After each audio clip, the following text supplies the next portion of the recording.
Baik, Assalamualaikum warahmatullahi wabarakatuh. Ya, saya akan mencoba menjelaskan mengenai mata kuliah dari sistem komunikasi optik yang diampu oleh Pak Bahrudin MT selaku dosen pengampu. Di sini saya akan mencoba menjelaskan beberapa pertanyaan yang diajukan sebagai tugas dari mata kuliah ini.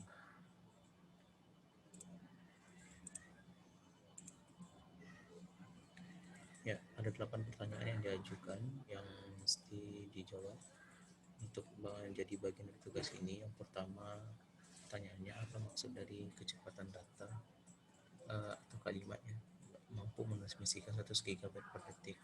Maksudnya itu berapa besar bandwidth jika satu saluran mampu mentransmisikan 100 GB per detik gitu. Nah, yang pertama perlu kita ketahui tentu kita sudah mengetahui dulu apa itu serat optik, yang merupakan saluran besi yang terbuat dari kaca atau plastik yang digunakan untuk mentransmisikan sinyal cahaya dari suatu tempat ke tempat lain dengan kecepatan yang tinggi dan harganya lebih murah dibanding pendahulunya itu kawat tembaga. Dan teknologi serat optik ini dapat membawa informasi lebih banyak dan lebih cepat dan juga tingkat kesalahan yang lebih kecil. Nah, oleh karena itu informasi yang dibawa yang dapat ukurannya saat ini rekornya itu 100 GB per detik dan luar biasa cepat. Nah, saat optik ini adalah saluran besi yang sejenis kabel terbuat dari kaca ya. Jadi cahaya dalam serat optik itu memang terpantul-pantul hanya di dalam intinya saja.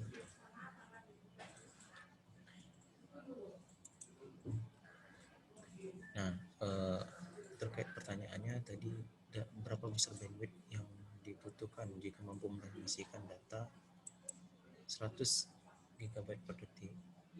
Nah, di sini dalam beberapa sumber 100 GB per detik itu sama dengan bandwidthnya 100 GHz. Yang memang bitrate itu ke dalam digital itu sama dengan bandwidth yang kita sebut sebagai bandwidth sumber atau bandwidth informasi. Jika dipertanyakan bandwidth kanal, maka bandwidth kanal harus lebih besar daripada bandwidth informasi agar data itu dapat ditransmisikan secara optimal. Maka di sini bandwidth saluran itu 100 GHz lebih gitu, atau minimal 100 GHz. Ya ibaratnya kalau kita analogikan sebuah jalan, nah di jalan itu ketika ada motor yang berjalan, ada mobil yang berjalan. Nah, motor dan mobil itu adalah kita analogikan sebagai bandwidth informasi, sedangkan jalan itu adalah sebagai bandwidth kanal. Maka otomatis berapa besar bandwidth jika mampu mentransmisikan 100 GB per detik itu ya setara dengan bandwidth informasi atau lebih besarnya. Nah itu berapa besar bandwidthnya, otomatis ya pasti 100 GHz atau lebih. Nah itu untuk penjelasan pertanyaan pertama. Ya tambahannya serat optik ini merupakan suatu bahan yang sangat luar biasa sekarang, yang sangat dikembangkan, yang tidak terbaru. Telkom memakai ini karena ini tidak selain dari tadi keunggulan yang murah dan yang lain, itu Telkom memakai ini untuk agar tidak bergantung lagi pada listrik. Dimana kalau dahulu kawat tembaga itu harus tersambung ke tiang-tiang listrik, dan jika listrik PLN mati maka jaringan hilang. Nah kalau pakai serat optik sekarang jaringan tidak hilang itu ketika listrik mati. Oke, baik, selanjutnya lanjut ke pertanyaan kedua. Kenapa harus ada window-window yang membagi-bagi? Maksudnya kenapa tidak langsung pada rentang 500 nanometer sampai 1500 nanometer? Dan bagaimana kaitannya dengan frekuensi? Nah, transmisi window maksudnya di sini ya, window itu memberikan efek yang memberikan kontribusi terhadap redaman itu kelemahan dan dispersi tergantung pada panjang gelombang optik. Nah, ada panjang gelombang band ini yang dimana pada rentang tertentu itu efeknya lemah, dan ada pada rentang tertentu efeknya bagus dan menguntungkan untuk transmisi. Nah, oleh karena itu dibagi-bagi. Kenapa window itu dibagi-bagi? Karena hal tersebut itu, karena ada redaman yang memberikan efek lemah dan ada memberikan efek yang menguntungkan. Nah, di sini ada band-bandnya, ada U-band, E-band, S-band, C-band, L-band, dan U-band, di mana ada jangkauan dan panjang gelombangnya.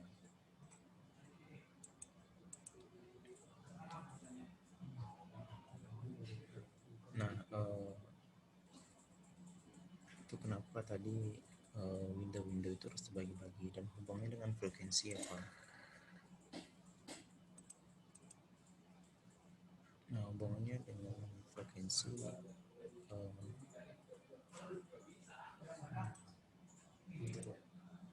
ya, window-window itu pada rentang frekuensi tertentu itu ada di panjang gelombang sekian gitu. Karena panjang gelombang itu berkaitan dengan frekuensi. Jadi secara historis, misalnya jendela yang digunakan itu band O. Ya, jadi jendela band O ini terletak pada rentang gelombang itu 800 nanometer sampai 900 nanometer. Nah, pada daerah ini kerugian yang terjadi itu tinggi dan komunikasinya pun hanya bisa jarak pendek. Dan untuk jendela yang lebih rendah saat ini itu Warren E itu sekitar 1300 nanometer memiliki kerugian yang jauh lebih rendah dan daerah ini memiliki dispersi yang sangat kecil. Jadi jendela tengah itu S dan C sekitar 1500 nanometer paling banyak digunakan karena daerah ini memang memiliki pelemahan yang rendah dan dispersi yang sangat kecil. Nah, jadi kaitannya dengan frekuensi itu tadi karena yang ngomong sangat berkaitan dengan frekuensi. Jadi apabila frekuensinya tinggi maka ada kaitan angka-angka dengan panjang gelombang dan juga terkait dengan pelemahannya.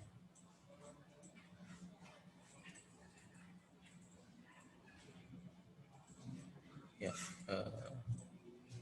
gambarnya ya, atau analoginya misalnya ada pada rentang panjang gelombang sampai maksimal 1600 nanometer.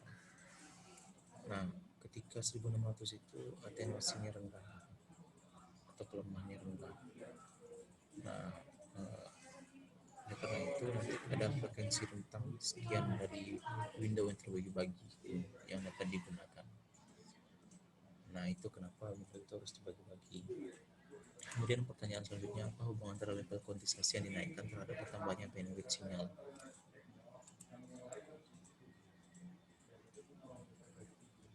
Ya, kuantisasi itu merupakan pengambilan sampel dalam bentuk gelombang sehingga amplitude setiap sampel itu dapat direpresentasikan dengan angka.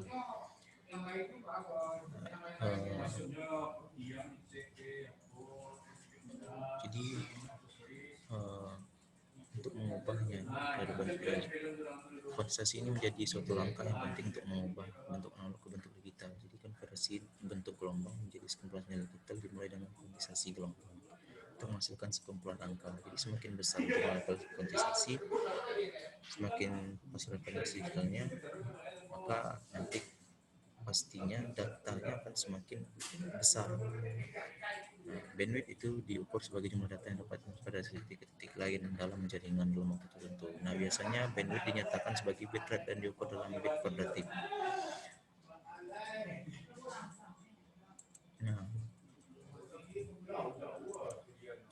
Nah, ini bentuk hubungannya. Jadi hubungan antara level kuantisasi dengan bandwidth adalah semakin banyak level kuantisasi maka akan menghasilkan jumlah bandwidth yang semakin besar dan sebaliknya.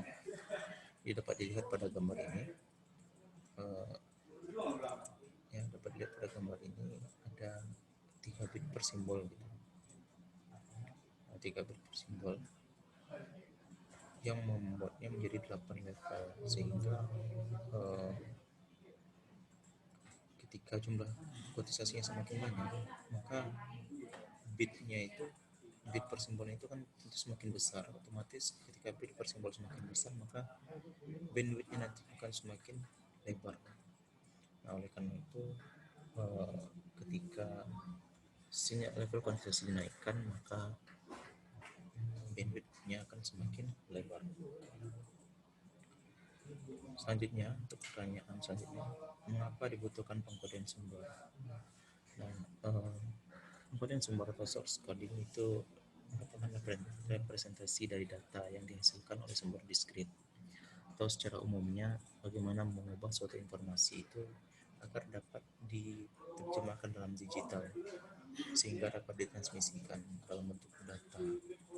Jadi mengkonversi data sumber untuk menghasilkan bentuk biner yang dapat dikodekan secara unik ke penerima. Nah, itu arti dari source coding. Dan dapat dibaca di sini bahwasanya untuk merepresentasikan data itu kita misalnya memerlukan 2 bit dan ada kemungkinan berbeda.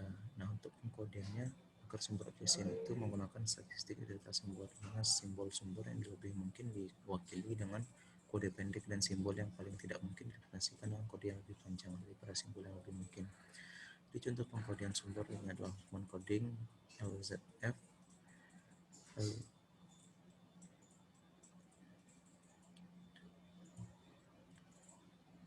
Nah, itu contoh-contohnya. Jadi pengkodean sumber ini adalah perubahan pesan informasi menjadi kode sehingga bersesuaian sehingga dapat dikirimkan pada bandwidth kanal para pengkodean kanal. Pengkodean sumber sangat dibutuhkan karena fungsinya untuk mengkompresi dan mendekompresi data yang masuk sehingga nantinya data dapat disesuaikan.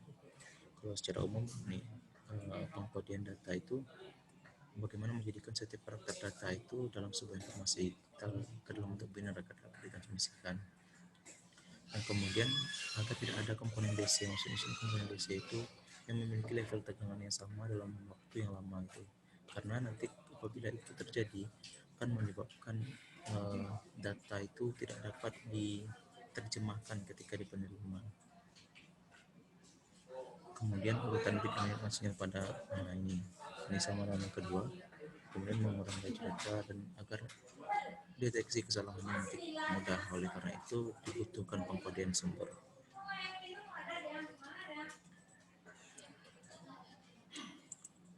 Oke, baik, selanjutnya itu apa pengaruh bandwidth terhadap pengkodean kanal. Jadi di sini bandwidth diukur sebagai jumlah data yang dapat ditransfer dari satu titik ke titik lain dalam jaringan dalam waktu tertentu. Biasanya bandwidth dinyatakan sebagai bitrate dan diukur dalam bit per detik.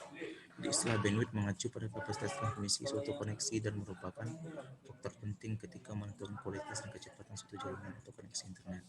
Sedangkan kernel coding itu teknik yang digunakan untuk meningkatkan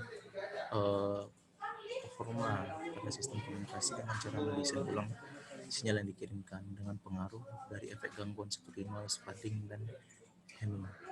Jadi biasanya target dari kernel coding itu adalah untuk mengurangi error. Ada probability error, ada kemungkinan error seperti yang dijelaskan sebelumnya, tidak seperti source coding.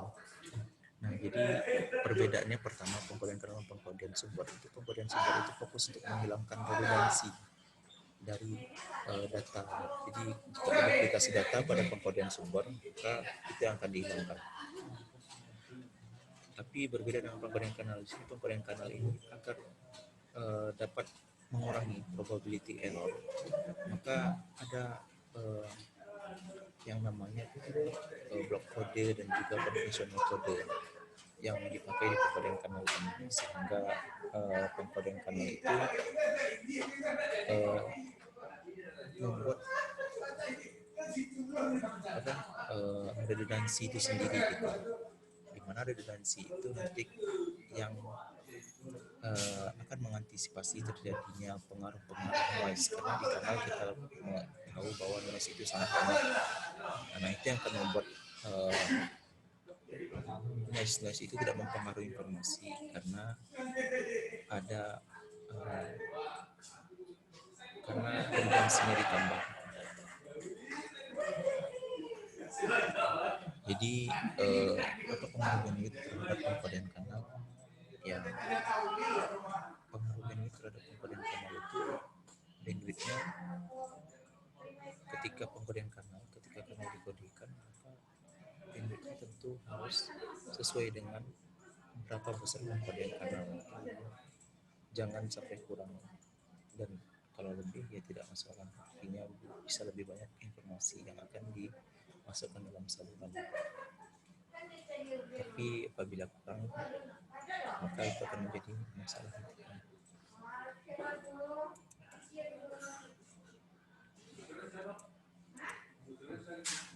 Nah, selanjutnya akan kita bahas nih apa yang akan terjadi bila sinyal transmisikan itu melebihi kapasitas bandwidth kanal. Nah, tadi secara sederhananya kita bahas bahwa komponen kanal itu berfungsi untuk menjaga informasi atau data digital dari error yang mungkin terjadi selama proses transmisi dengan cara menambahkan bit redundan ke dalam data yang akan dikirimkan. Jadi channel kode digunakan untuk mendeteksi error sehingga untuk mengkoreksi error nanti ketika diterjemahkan di penerima. Nah, jadi apa yang terjadi jika data yang ditransmisikan itu melebihi, otomatis akan mengakibatkan data yang masuk itu tidak sempurna atau data yang akan dikirimkan itu tidak pas. Yang pertama, untuk sinyal informasinya saja itu sudah melebihi bandwidth di kanal gitu. Sedangkan di pengkodean kanal, ketika sampai di kanal informasi tersebut harus dikodekan kembali. Ketika dikodekan kembali, tadi kita sampaikan bahwasanya redundannya itu ditambah gitu untuk agar nanti error dapat dideteksi dengan mudah ketika sampai di penerima. Nah, otomatis ketika bandwidth yang ditransmisikan pada sinyal digital itu masuk ke dan kanal itu sudah lebih besar bandwidth dari kanal, ya otomatis redundannya tidak bisa ditambah, maka errornya akan kemungkinan terjadi semakin banyak dan informasi-informasi yang hendak kita kirimkan dan sampai di penerima itu tidak dapat diterjemahkan atau paham. Nah, itu kenapa akibat-akibat yang ketika kapasitas bandwidth kanal itu lebih kurang dari bandwidth informasi, banyak error yang akan terjadi pastinya, dan juga informasi yang akan disampaikan tidak sempurna. Baik, selanjutnya apa itu redaman? Nah, redaman di sini secara sederhana itu adalah kelemahan itu yang mempengaruhi jarak transmisi dalam komunikasi optik. Jadi analoginya misalnya kaca hitam menipiskan sinar matahari yang sampai ke mata Anda. Nah, pelemahan sinyal listrik maka itu adalah tindakan atenuasi atau memperbaiki atau meningkatkan sinyal yang diinginkan. Maksudnya itu mengurangi atau terjadi pelemahan. Nah, redaman sinyal tidak berarti meningkatkan, maksudnya itu melemahkan. Jadi hilangnya kekuatan sinyal dalam desibel, otomatis angka desibel itu semakin lemah. Sedangkan suatu sinyal itu ada rentang redamannya, ada rentang desibelnya yang mesti dipenuhi agar nanti ya kalau dalam jaringan itu misalnya dalam jaringan IndiHome ada rentang redaman tertentu yang harus dipenuhi sehingga jaringan itu dapat disalurkan ke sana itu, dan dalam data itu nanti dapat terspesifikasi. Jadi redaman itu sangat-sangat berpengaruh terhadap jaringan. Jadi redaman itu ya dapat kita katakan sebagai rugi-rugi serat optik gitu. Perbandingan antara daya output optik dengan daya input optik sepanjang kabel serat optiknya. Jadi redaman itu dalam serat optik ya rugi-rugi lah untuk kelemahan dari serat optik tersebut.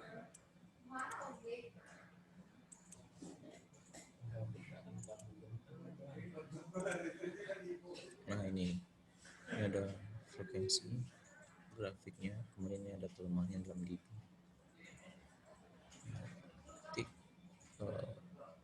Jika frekuensi semakin rendah, otomatis pelemahannya semakin banyak.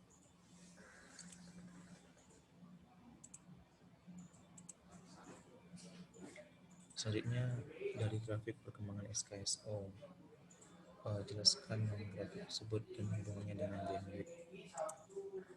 Ya,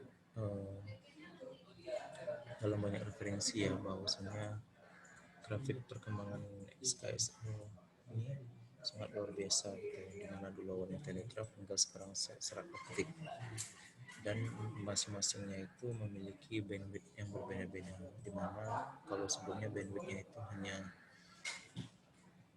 10, mungkin 10 Mbps, atau bahkan lebih kecil dulu hanya 12 kilobyte ketika awal-awalnya, dan bahkan lebih kecil. Namun sekarang seiring perkembangan zaman itu bandwidthnya sudah lebih besar ya, dan sekarang itu yang terbaru itu serat optik, di mana bandwidthnya itu rekornya sampai 100 gigabyte per detik.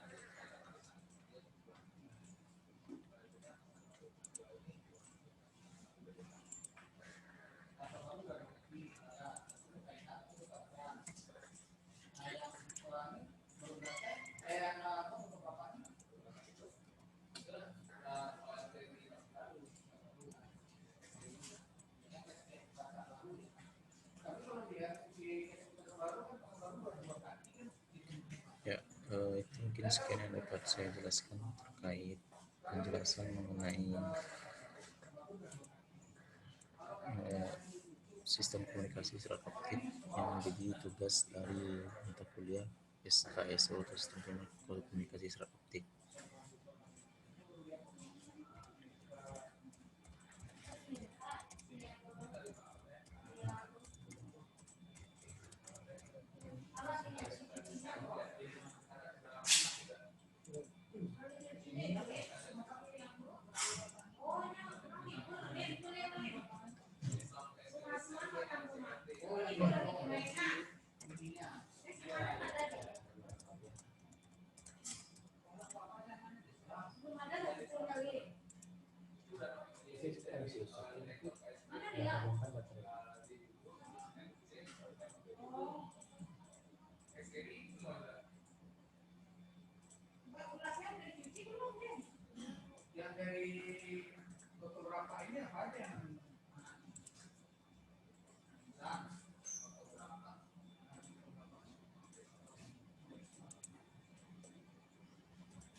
Ya, baik, itu ya tadi penjelasan mengenai SKSO dan tadi perkembangan SKSO di saat terakhir dalam grafik dan hubungannya dengan bandwidth. Nah, ini kita coba share sedikit ya tadi gambarnya. Ini ada telegraf hingga wide division multiplex dari tahun 1850 sampai 2000. Dimana perkembangan bandwidthnya nih dapat kita analogikan saja, bahwasanya setiap tahun pertama bandwidthnya pasti semakin besar. Dari dulu awalnya 1 bit kali meter, sekarang sudah 10 18, sudah sangat luar biasa.